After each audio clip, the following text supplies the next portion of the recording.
अस्सलाम वालेकुम। क्या हाल है स्टूडेंट्स? आप सबके खैरियत से हैं आप लोग? अच्छा।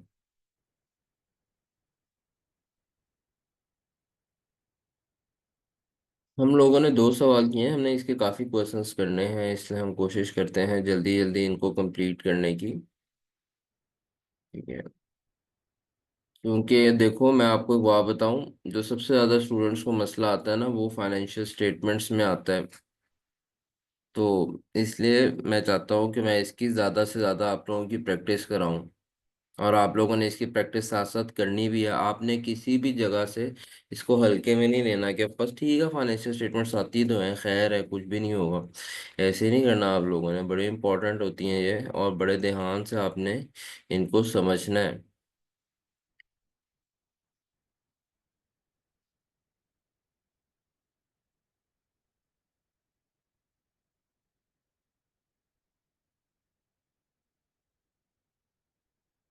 अच्छा। तो आज हम लोगों ने क्वेश्चन नंबर 3 करना है। क्वेश्चन नंबर 3 हमने अभी आज करना है। आप लोग एक काम करें, आप इस क्वेश्चन को पढ़ें ज़रा। ट्रायल बैलेंस है। wages and salaries, office expenses, drawings, debtors and creditors, van, plant and machinery, insurance expense, rent expense, carriage inward, interest, carriage outward, पता में opening stock, return inward, return outward, discount allowed, bank overdraft, capital purchases, sales and expenses. फिर उसके बाद हमारे पास additional information, और फिर वही requirement है, एसओसीआई और एसओएफपी बनाना है। बट मैं चाहता हूँ बच्चों, आप सब एक दफ़ा इस एडिशनल इन्फॉर्मेशन को अच्छी तरह पढ़ लें। तो वंस आप ये पढ़ लेते हैं, हम क्वेश्चन स्टार्ट करते हैं। मैं आपको 2-3 मिनट दे रहा हूँ।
अच्छा भाई, देखते हैं भाई अब इसको डील कैसे करना है।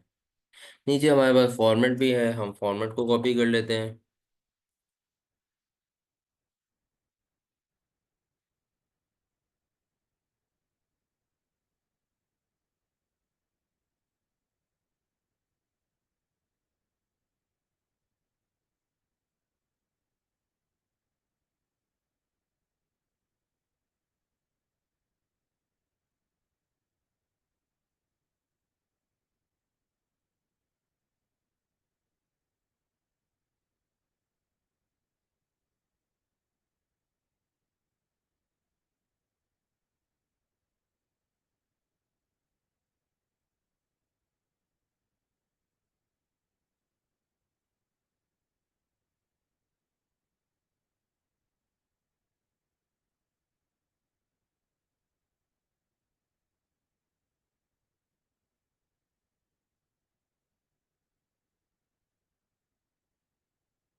सबसे पहला काम क्या करते हैं, सबसे पहले बच्चों क्या करना है, ट्रायल बैलेंस इंफॉर्मेशन फॉरवर्ड में लिख लेनी है। सबसे पहले स्टार्ट हो रही है वेजेस एंड सैलरीज। हम यहाँ फॉर्मेट में आ जाएंगे, हम यहाँ पर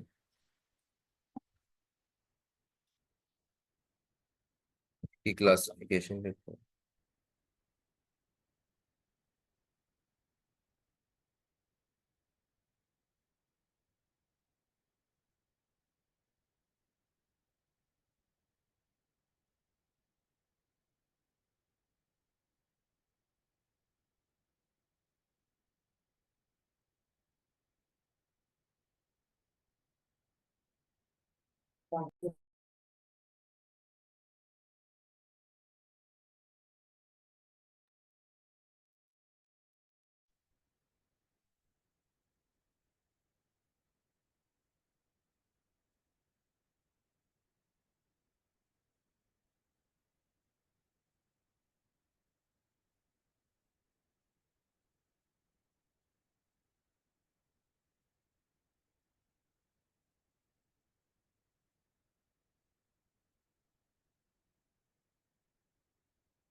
अच्छा, इस वेजेस एंड सैलरीज को मैं एडमिन में लिख रहा हूँ। देखो मैंने आपको बताया था कि भाई अगर हमारे पास कोई वैलिड रीजन ही ना होगा कि किसी चीज को हम सेलिंग में क्लासिफाई करें, ठीक है। सेलिंग एंड डिस्ट्रीब्यूशन में क्या हमें पता हो गया यार, हाँ ये सेल्स की वजह से खर्चा हुआ है, तो फिर हम उसको जनरली एडमिन ही बनाएंगे, ये याद रखना। अच्छा, सबसे पहले वेजेस एंड सैलरीज है 200,000 की। मैं यहाँ पे एडमिन में लिख लूंगा 200,000। यहाँ अक्सर जगह शॉर्ट हो जाती है, तो मैं इसको थोड़ा सा छोटा लिख देता हूँ यार। हम यहाँ क्लब कर लेते 200,000।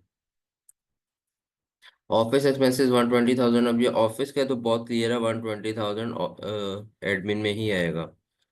ड्राइंग्स 15,000। ड्राइंग्स हम आते हैं यहाँ पर, यहाँ पे लिख लेते हैं 15,000। डेटर्स एंड क्रेडिटर्स, डेटर्स हैं 254,000। 254,000 और क्रेडिटर्स हैं 370,000। देखो ना, क्रेडिटर्स लाइबिलिटीज के बैलेंसेस क्रेडिट पे होते हैं। वैन है 542,000 की, इसको आपने लिख लेना प्रॉपर्टी प्लांट एंड इक्विपमेंट में 542,000। उसके बाद प्लांट एंड मशीनरी है 452,000 की, प्लस 452,000। उसके बाद आपके पास इंश्योरेंस एक्सपेंस आ गया 48,000 का।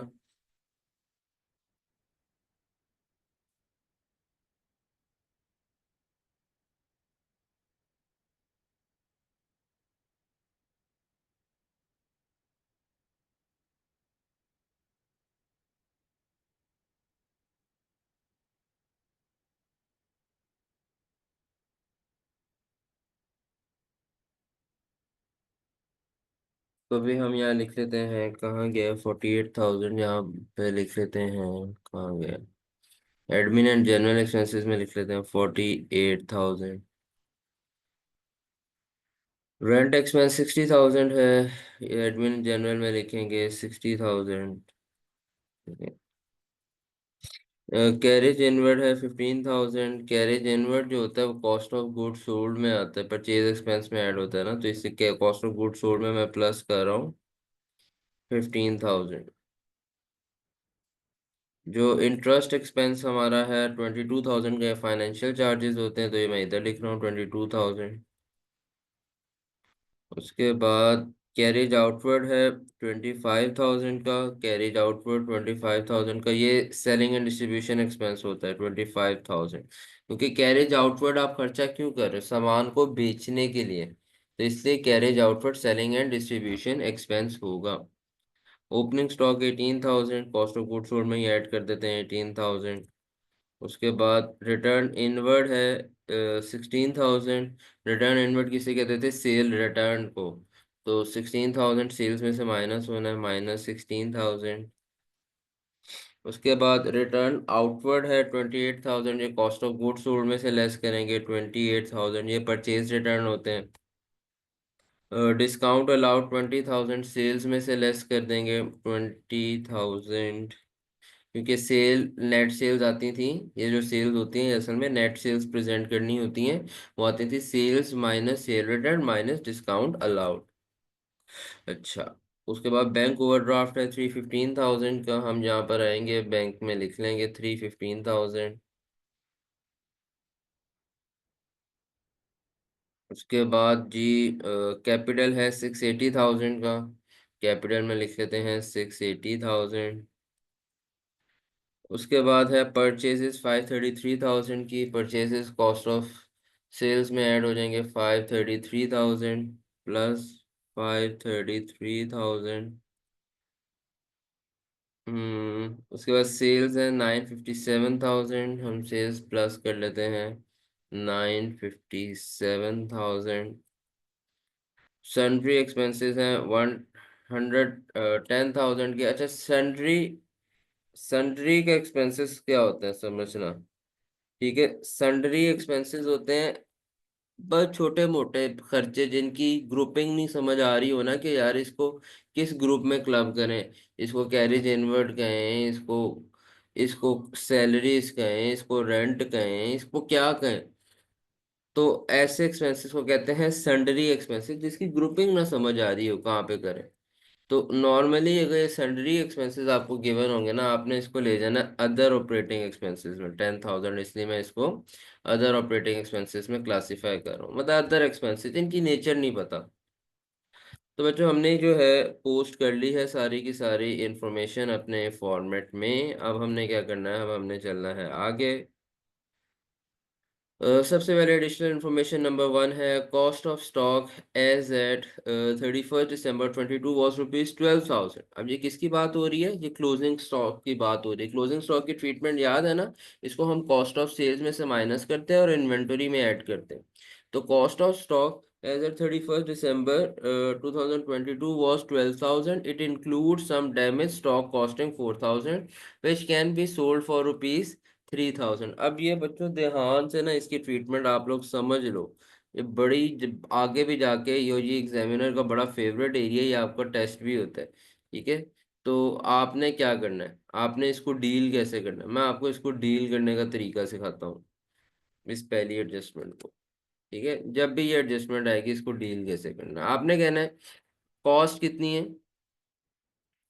Cost, total cost of inventory. आपको एक तरीका बता रहा हूँ simple, total cost of inventory कितनी है हमारे पास, 12,000। उन्होंने कहा कि इसके अंदर एक डैमेज स्टॉक है जिसकी कॉस्ट है 4,000 which can be sold for ₹3,000। आपने क्या करना है, इस कॉस्ट में से लेस कर देना है NRV loss of damaged inventory if any.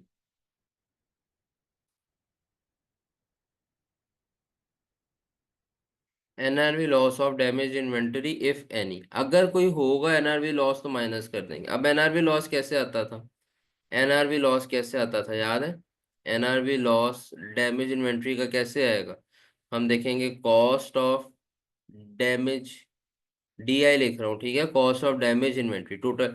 उन्होंने कहा डैमेज स्टॉक कितना है, 4,000 का, कितने का बिक जाएगा, 3,000 का।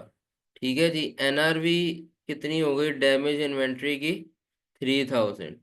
अब मुझे आप बताओ, NRV is less than cost, NRV cost से कितनी लेस है, 1,000 से। तो 1,000 आपका क्या बन गया, एनआरवी लॉस। तो ये जो 12,000 की चीज है इसमें से 1,000 का एनआरवी लॉस है, यहाँ से माइनस कर दें एनआरवी लॉस 1,000 का, आपके पास कितनी अमाउंट बच गई, 11,000 बच गया। इस 11,000 को क्या कहेंगे, इस 11,000 को बच्चों कहेंगे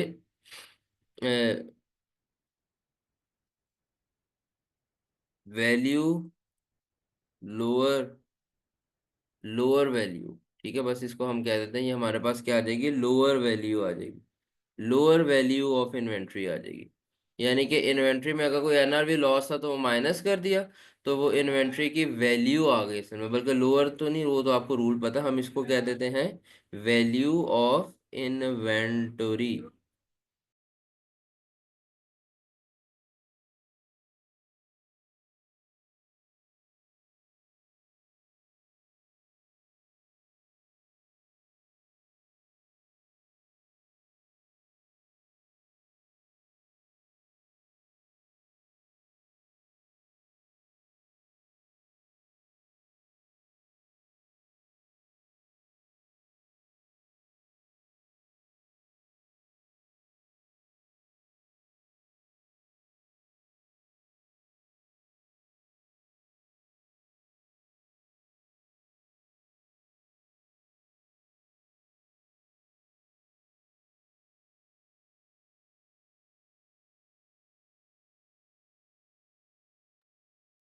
तो ये समझ आ गया आप लोगों को। अब आपको एंट्री पता है इसकी क्या होती थी, इसकी एंट्री होती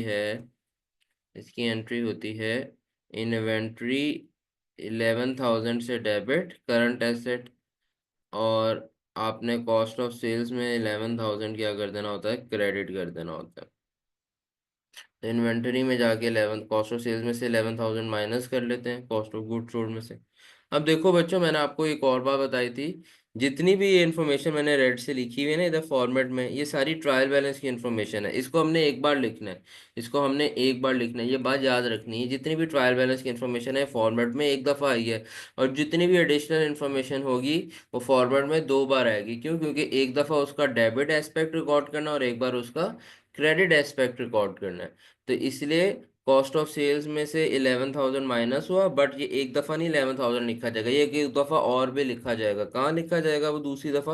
वो करंट एसेट में स्टॉक्स में प्लस किया जाएगा 11,000। तो बस ये याद रखना, एडिशनल इंफॉर्मेशन दो बार रिकॉर्ड होगी। अच्छा, चलो आगे चलते हैं।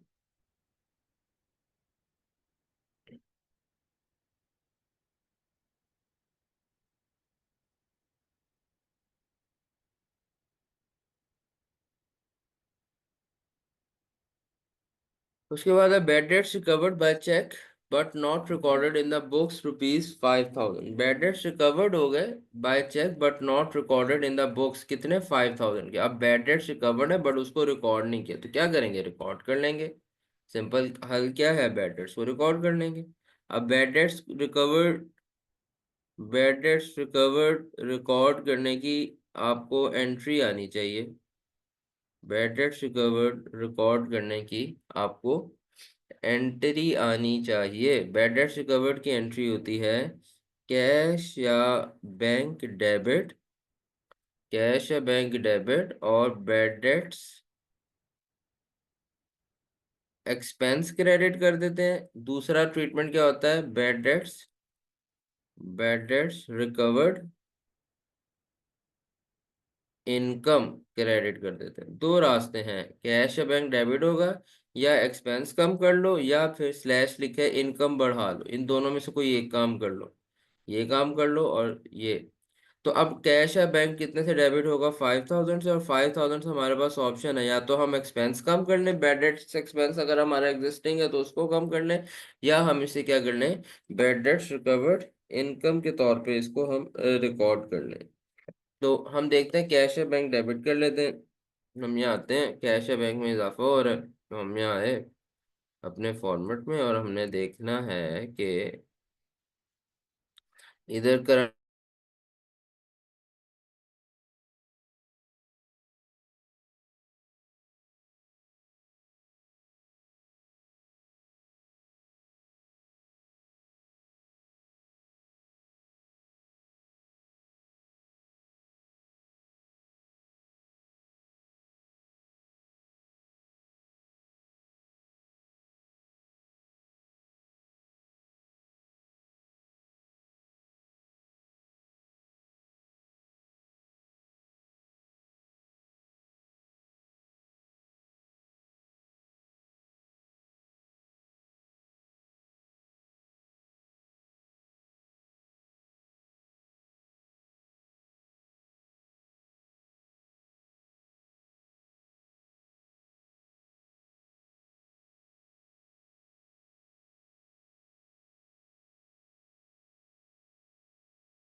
अच्छा जी, ठीक है।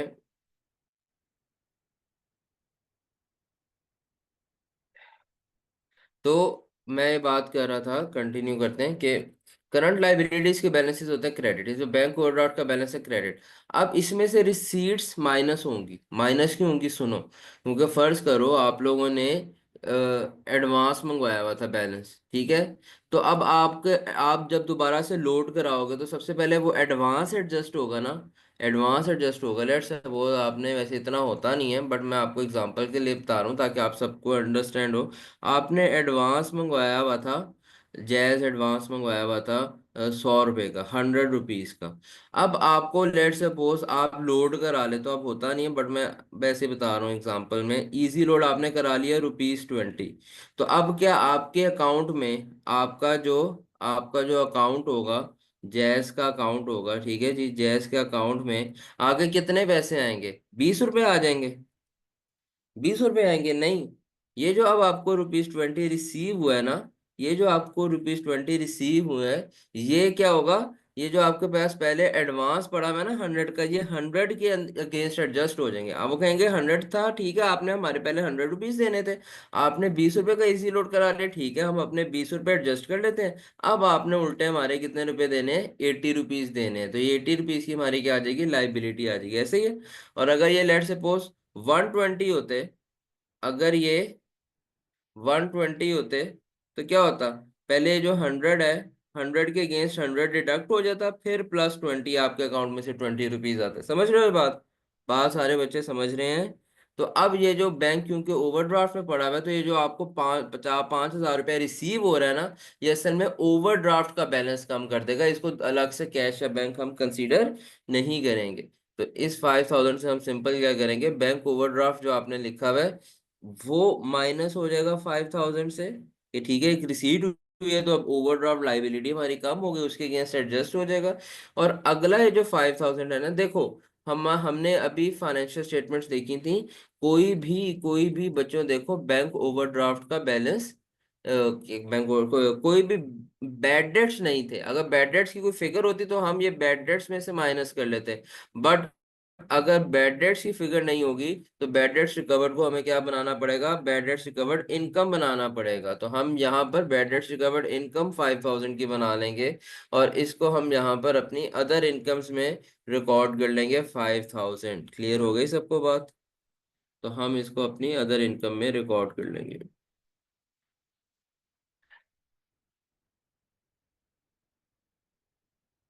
चलो गुड।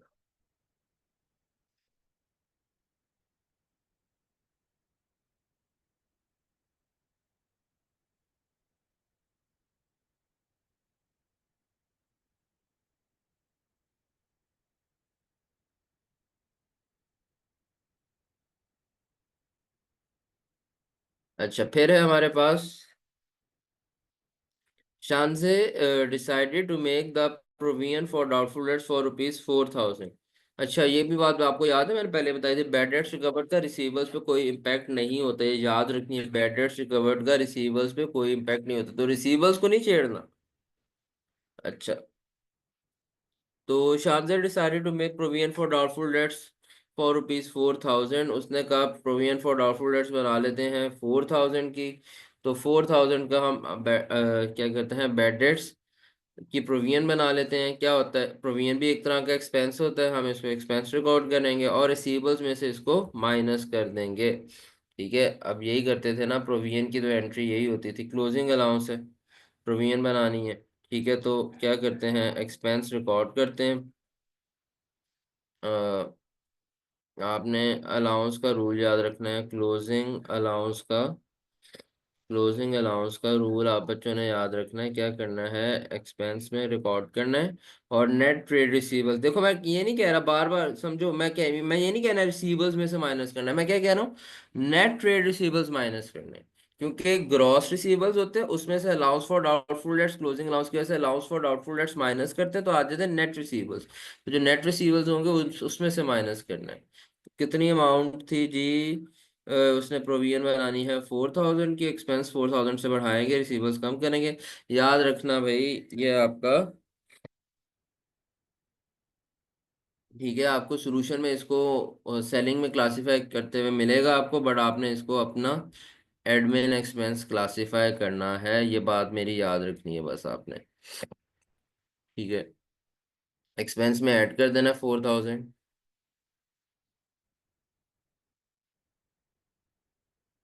+4,000, और हमने इसको माइनस करना है रिसीवर्स में से 4,000, क्योंकि यहाँ रिसीवर्स जो लिखे होते हैं, कहाँ गए, डेटर्स। ये डेटर्स कौन से लिखने हैं, नेट डेटर्स। तो ये 254,000 ये ग्रॉस है, इसमें से माइनस कर दिया 4,000, तो हमारे पास नेट डेटर्स आ जाएंगे। अच्छा, उसके बाद है,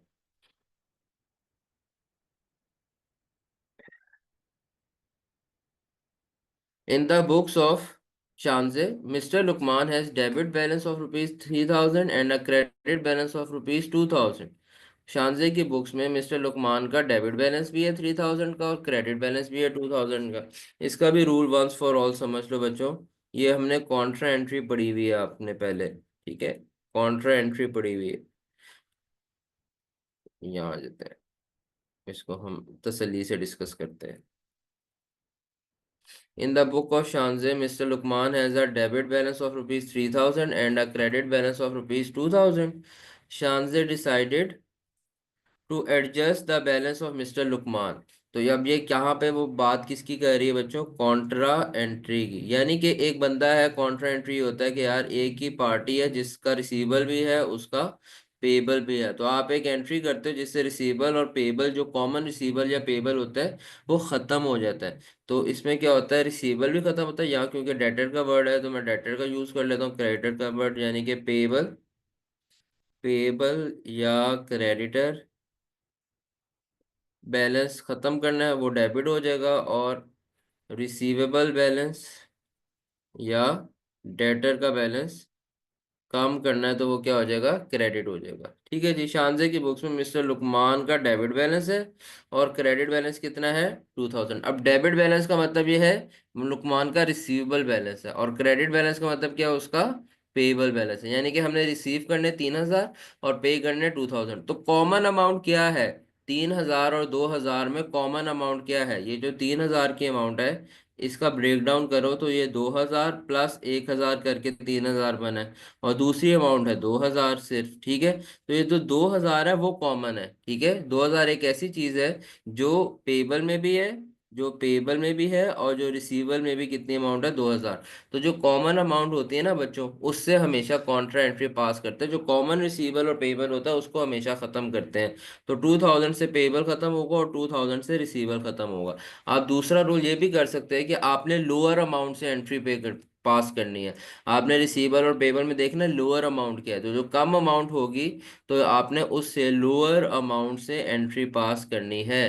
ठीक है, तो 2,000 से पेबल खत्म करना है, 2,000 से रिसीवेबल खत्म करना है। तो यहाँ पे क्रेडिटर्स में आए, मैंने यहाँ से माइनस कर दिए 2,000, और डेटर्स में आए और मैंने यहाँ से माइनस कर दिए 2,000।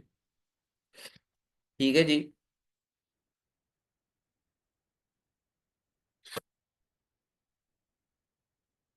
A check of rupees 2,500 was issued to a supplier during December 2022 but not yet presented in the bank for the payment till year end।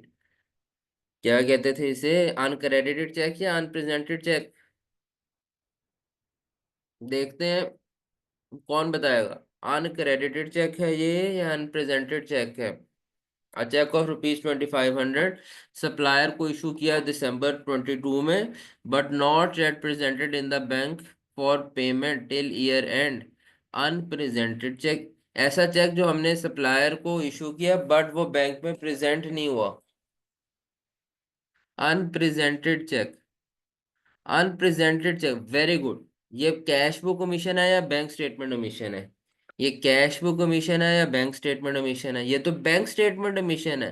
Bank के एंड पे गलती है, हमने अपने खातों को नहीं छेड़ना। अगर कैश बुक ओमिशन होती कोई तो हम अपने कैश का बैलेंस एडजस्ट करते, यस और नो। अब ये तो बैंक की तरफ से मिसिंग है चीज, ये तो बैंक की तरफ से मिसिंग है, बैंक स्टेटमेंट ओमिशन है, इसको कुछ भी नहीं करना, हमने अपने खातों को एडजस्ट नहीं करना, हमारे खाते ठीक है। ठीक है, तो इसको इग्नोर कर देंगे, इस स्टेटमेंट का कोई ट्रीटमेंट नहीं होगा अपने फाइनेंशियल स्टेटमेंट्स में, क्योंकि ये बैंक स्टेटमेंट ओमिशन है। इसको सिर्फ हम बीआरएस बनाते वक्त इसको लिख देंगे, और बीआरएस आपको पता है अकाउंटिंग रिकॉर्ड्स का पार्ट नहीं होती, ये मैंने बात बताई हुई है, तो इसलिए छोड़ दें, उसका अकाउंट्स पे कोई इम्पैक्ट नहीं आना। Rent expense for rupees 5,000 was wrongly debited to insurance account. इसका भी कोई इम्पैक्ट नहीं होगा, उसकी रीजन ये है कि आपने रेंट एक्सपेंस इंश्योरेंस में लिख दिया है, तो सही तो ये होगा कि रेंट एक्सपेंस में से निकालो और इंश्योरेंस में लिख दो। बट हमने रेंट और इंश्योरेंस को एक ही जगह पर क्लासिफाई किया हुआ है। मैंने जब रेंट और इंश्योरेंस लिखा है ना, तो मैंने इसको बच्चों एडमिन और जनरल एक्सपेंसेस में दोनों को एक ही जगह क्लासिफाई कर दिया है। तो अब इस चीज़ से फर्क नहीं पड़ता कि रेंट एक्सपेंस में से 5,000 निकालूंगा तब भी मैं एडमिन में से 5,000 माइनस कर रहा हूँ, और जब इंश्योरेंस एक्सपेंस में ऐड करूंगा तो तब मैं एडमिन में ही 5,000 रुपया दोबारा से ऐड कर रहा हूँ, क्योंकि मैंने दोनों एक्सपेंसेस को एडमिन एंड जनरल एक्सपेंसेस में क्लासिफाई कर दिया। तो हमारे फाइनेंशियल स्टेटमेंट्स में कोई इम्पैक्ट नहीं आने वाला है इस चीज़ का, इसलिए इसको भी छोड़ देते हैं। ये जो अगली वाली स्टेटमेंट है ना बच्चों, ये बड़े ध्यान से समझने वाली है।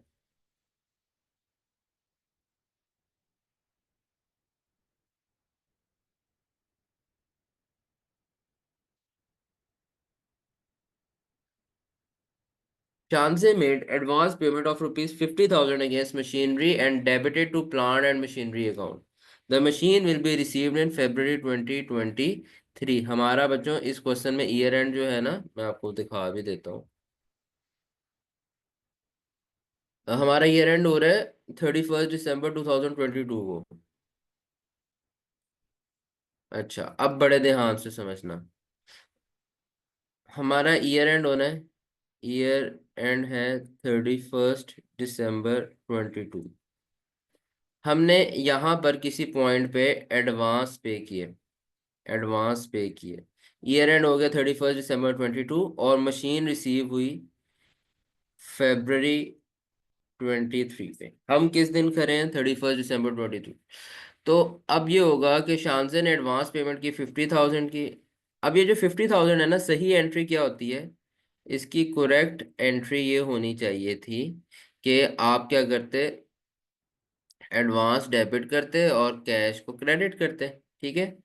ईयर एंड तक मशीन नहीं मिली, और जब फरवरी को मशीन मिलनी थी तब आपने क्या करना था? तब आपने एडवांस खत्म करना था। अब याद आ रहा है ये बात? ये बात याद आ रही है आपको कि एडवांस खत्म करना था और property plant and equipment debit कर लेनी थी?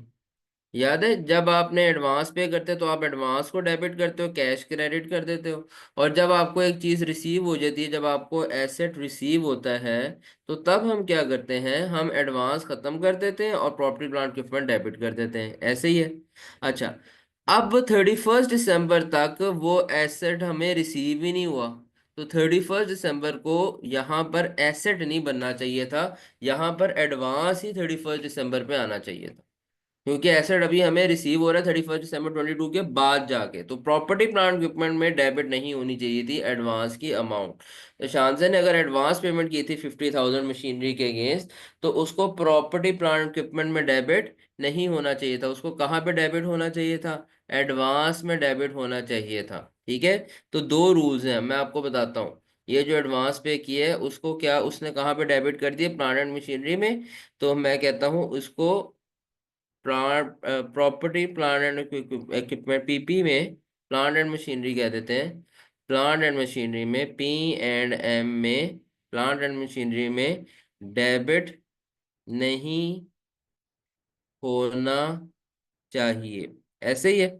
अगर प्लांट एंड मशीनरी में डेबिट नहीं होना चाहिए, अगर प्लांट एंड मशीनरी में डेबिट नहीं होना चाहिए, तो फिर इस अमाउंट को प्लांट एंड मशीनरी से निकालो। फिर इस अमाउंट को प्लांट एंड मशीनरी से निकालो, तो प्लांट एंड मशीनरी क्रेडिट कर देंगे, कम कर देंगे। कितने से? 50,000 से। क्योंकि एक चीज डेबिट हुई हुई है, उसको प्लांट मशीनरी में डेबिट नहीं करना था, उसका इम्पैक्ट कैंसिल करने के लिए प्लांट एंड मशीनरी में से माइनस कर देंगे 50,000। और इसको कहाँ आना चाहिए था? इसको एडवांस में डेबिट होना चाहिए। एडीवी लिख रहा हूँ, एडवांस में डेबिट होना चाहिए। क्योंकि भाई आपको अभी एसेट रिसीव नहीं हुआ 31 दिसंबर, तो एडवांस में डेबिट होना चाहिए, ये एडवांस आपका पड़ा होना चाहिए था। तो अब नहीं है, तो फिर अब हम क्रिएट कर देंगे एडवांस में, इसको हम रिकॉर्ड करेंगे कितना? 50,000। तो एक आपने किसी चीज के लिए एडवांस पे किया और उसको आपने प्लांट एंड मशीनरी में रिकॉर्ड कर दिया, तो अब आपको ये एडजस्टमेंट पास करनी पड़ेगी। इफ एडवांस इज रिकॉर्डेड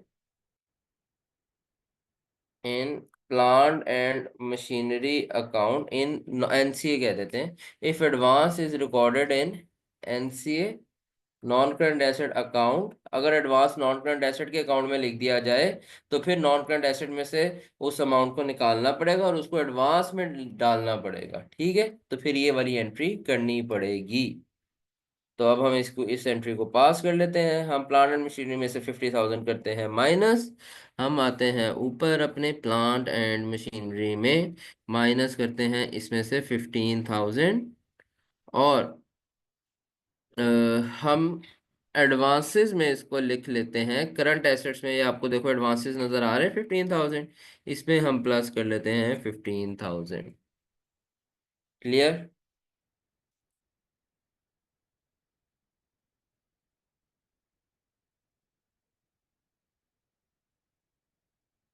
क्या बात है भाई, क्या बात है भाई आपकी।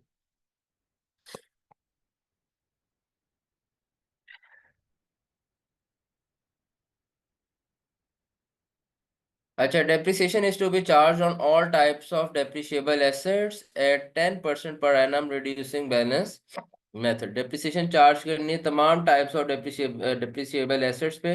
कितनी? 10%। अब सबका रेट एक ही है तो मैं सारे एसेट्स को कंबाइन करके उस पर 10% रेट लगा दूंगा। सिंपल सी बात है। अब एसेट्स की वैल्यू यहाँ पे हमारे पास क्या बन रही है? अब मुझे डेप्रिसिएशन निकालनी है ना, तो मैं कहता हूँ अब यहाँ पे depreciation value of all assets, assets की वैल्यू क्या बन रही है? Net book value 542,000 plus 452,000, 542,000 plus 452,000 minus 15,000। वो तो एडवांस लिखा गया था ना गलती से, उसको तो निकाल देंगे। 542,000 प्लस 452,000 माइनस 15,000, क्या आती है वैल्यू?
एडवांस 50,000 का है, 15,000 का नहीं है।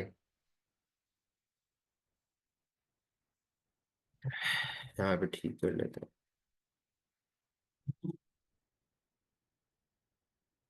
हैं। यहाँ पे माइनस करेंगे 50। अच्छा, आपके सोल्यूशन में उन्होंने ना एडवांस के ऊपर वो डेप्रिसिएशन चार्ज नहीं की हुई, एडवांस यानी कि 50,000 का माइनस।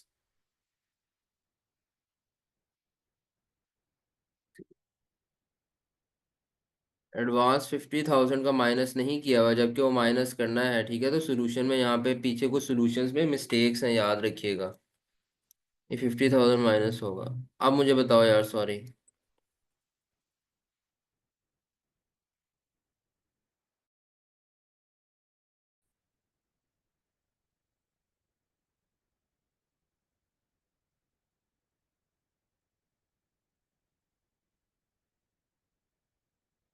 944,000।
अच्छा, माइनस करेंगे यहाँ से 94,400।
ठीक है।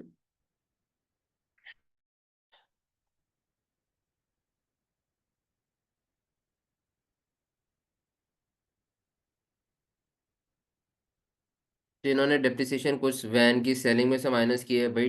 डिपेंड करता है कि वैन अगर अगर तो डिलीवरी वैन है तो वो उसका सेलिंग में से माइनस होनी चाहिए। तो अगर तो वो वैन जो है क्या कहते हैं ऑफिस वैन है तो फिर एडमिन से होना चाहिए। तो यहाँ पर क्वेश्चन में क्लैरिटी नहीं है, तो इसलिए मैं इसको सारी डिप्रिसिएशन को एडमिन से ही लेस कर रहा हूँ 94।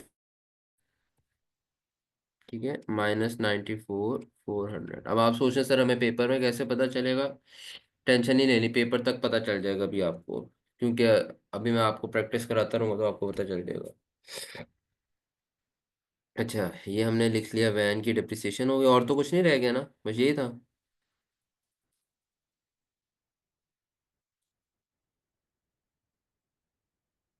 ठीक है,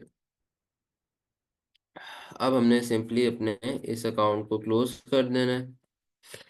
मुझे फिगर्स लिखवाते जाओ।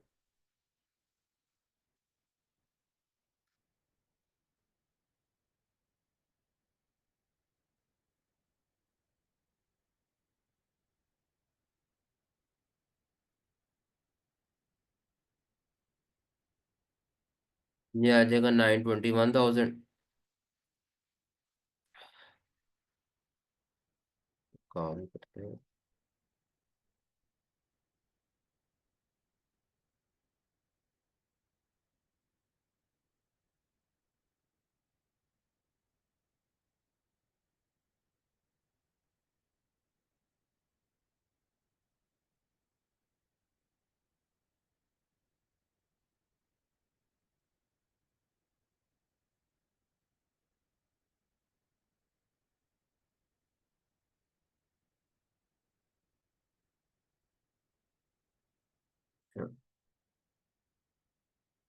921,000,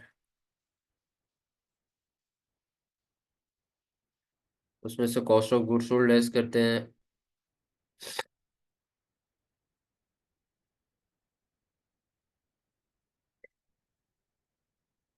15,000 प्लस 18,000 माइनस 28,000 प्लस 533,000 माइनस 11,000 536,900। ये डाउट लग रहा है यार इसका। Minus 1100 plus 15,000 plus 18,000 minus 28,000 plus 533,000, इसका 527,000 बनना चाहिए। चेक करो। 527,000 बन रहा है आप लोगों का? हाँ। ग्रॉस प्रॉफिट कितना आता है आप लोगों का? चेक करो, ये 394,000 आना चाहिए। ठीक है। एडमिन एक्सपेंस ऑपरेटिंग में 10,000 लिखे हैं। और एडमिन एंड जनरली पाओ।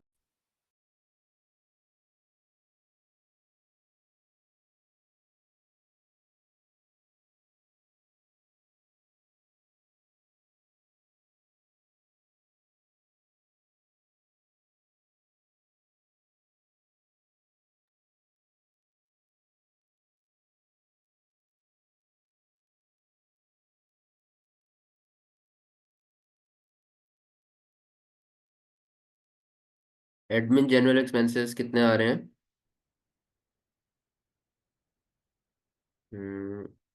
432,000। 432,000 तो देखो लॉस में चले गए ना। एक्सपेंसेस प्रॉफिट से ज्यादा हो गए। ऑपरेटिंग लॉस आएगा। 394,000 में से माइनस करो ये तीनों। 394,000 माइनस 432,000 माइनस 25,000 माइनस 10,000, 73,000 लॉस आता है। माइनस में चला गया तो लॉस, प्रॉफिट आता तो पॉजिटिव होता।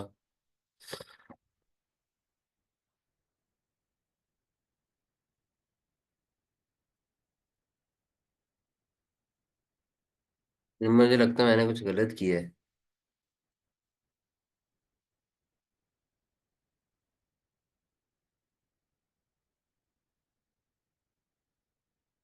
क्या गलत करवाया यार? मुझे कुछ कुछ ना कुछ गलत करवाया है। सर एडमिन 337,600 है। ठीक है। एडमिन है 337,600। 337,600। ठीक है। अब बताओ क्या आता है? अब कितना लॉस आता है? Plus 394,000 minus 337,600 minus 25,000 minus 10,000।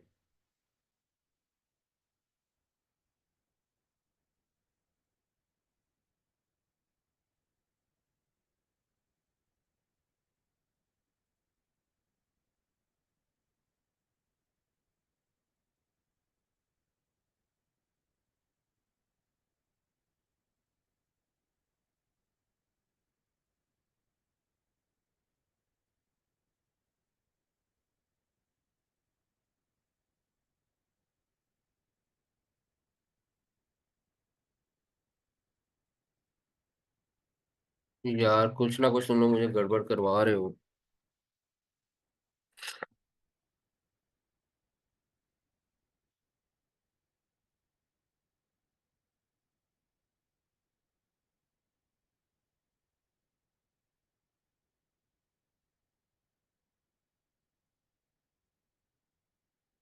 अच्छा यार ये मैंने गलत लिखा, माइनस क्यों लगाया मैंने?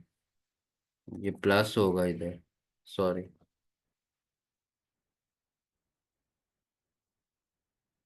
मेरे को कुछ ना कुछ मसला बन रहा है। ये अब आएगा। जो मेरे पास आ रही है रकम, ये आ रही है 526,400। 526,400। ठीक है ना भाई, डेप्रिसिएशन है, एक्सपेंस में तो ऐड होगी ना डेप्रिसिएशन। 394,000 minus 526,000 minus 25,000 -10,000, 167,000।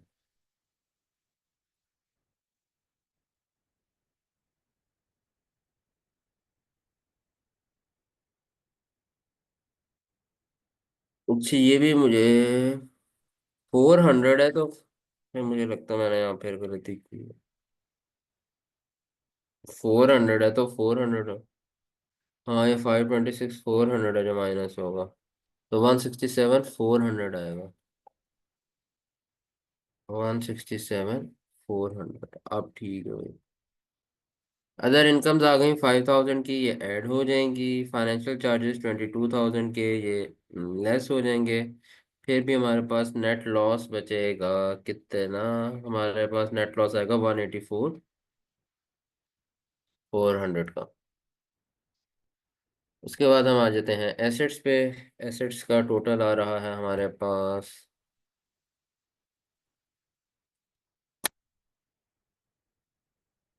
542 +452 -50 -94.4, 849 600।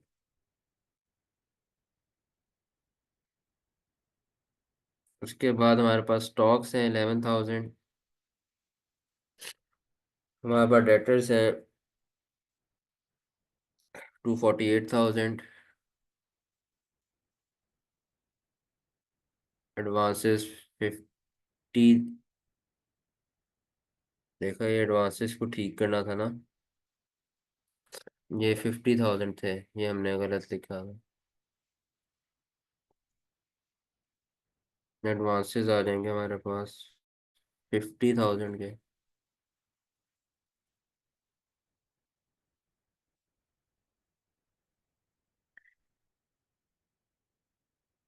और टोटल करंट एसेट्स कितने आएंगे, इन तीनों को ऐड कर लेंगे, ये बनेंगे हमारे पास 309,000।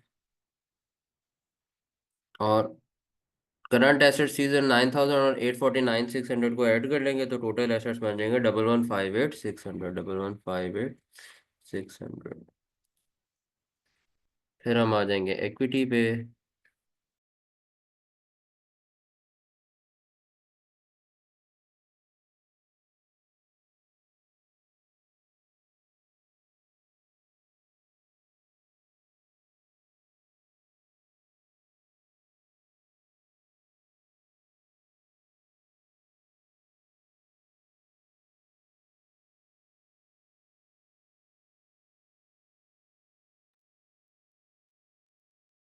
अच्छा, 680 कैपिटल आ गया आपके पास।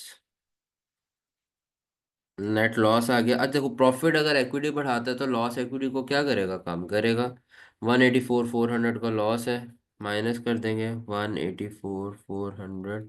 ड्राइंग्स आ गए 15,000 की, ड्राइंग्स तो होती है लेस है। तो आगे जी हमारे पास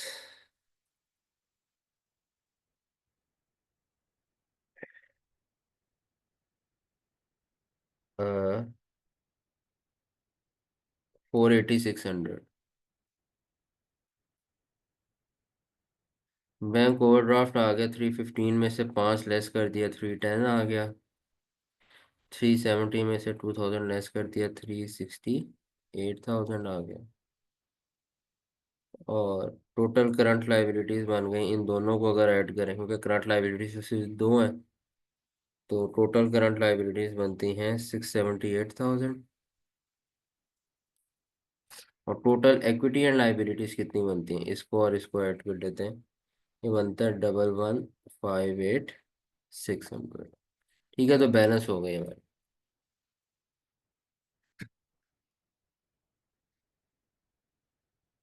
कुछ समझ आइए?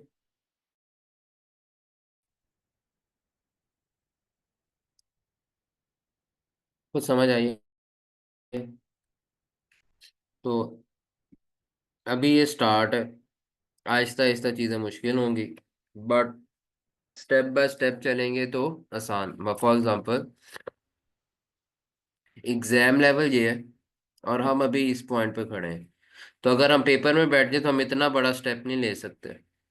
तो हम क्या कर रहे हैं, हम सीढ़ियां चढ़ रहे हैं, स्टेप बाय स्टेप, छोटा छोटा स्टेप ले रहे हैं, चढ़ना आसान है। तो जिसने है ना question 1, question 2, question 3, question 4, question 5, ये क्या है, सीढ़ियाँ है, आहिस्ता आहिस्ता। तो डेली बेसिस पे आओगे क्लास में भी, और क्या करोगे, जो भी क्वेश्चन मैं क्लास में कराया करूँ उसको घर से करके आओगे साथ साथ, तो इंशाल्लाह आगे समझ आती जाएगी। जहाँ पर आपने तसलसल छोड़ दिया, जहाँ पे आपने साथ छोड़ दिया, वहाँ पे आप फिर अचीव नहीं कर पाओगे। और एग्जाम में फाइनेंशियल स्टेटमेंट्स का सवाल आप कैसा करते हो, ये डिपेंड करता है इस पे कि आपका पेपर पास होना है या फेल होना है। याद रखिएगा, एमसीक्यूज में गलतियां हो सकती हैं, बहुत ज़्यादा कंफ्यूजिंग होते हैं एमसीक्यूज भी। ठीक है, मैं ये नहीं कहता एमसीक्यूज नहीं तैयार करने, बट एग्जाम में पेपर पास होना या फेल होना बहुत ज़्यादा डिपेंड करता है कि आपका फाइनेंशियल स्टेटमेंट्स का सवाल कैसा है। तो इसलिए आपने इसकी प्रिपरेशन करनी है साथ साथ। तो आज मैं एक सवाल ही करा रहा हूँ, थोड़ा सा हम लेट भी हो गए थे क्लास के लिए, बट मेरा टारगेट ये है कि हम क्लास में एटलीस्ट 2 सवाल सॉल्व करेंगे। तो बस ठीक है, आज एक कर लेते हैं, बाकी फिर इंशाल्लाह कल करते हैं। आप अभी तक मैंने 3 सवाल करा दिए, आप सब बच्चे आज बैठ के इन 3 सवालों को तो एटलीस्ट जरूर अपने हाथ से सॉल्व करो। ठीक है, तो ख्याल रखो अपना।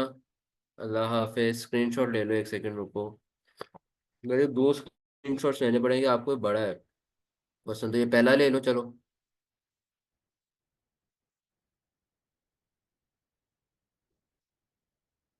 और ये दूसरा स्क्रीनशॉट ये ले लो थोड़ा सा।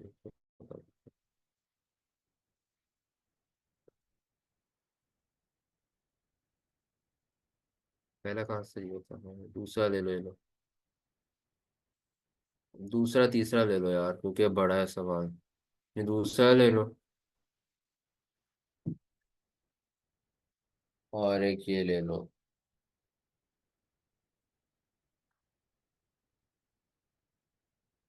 ठीक है, चलो, अल्लाह हाफिज।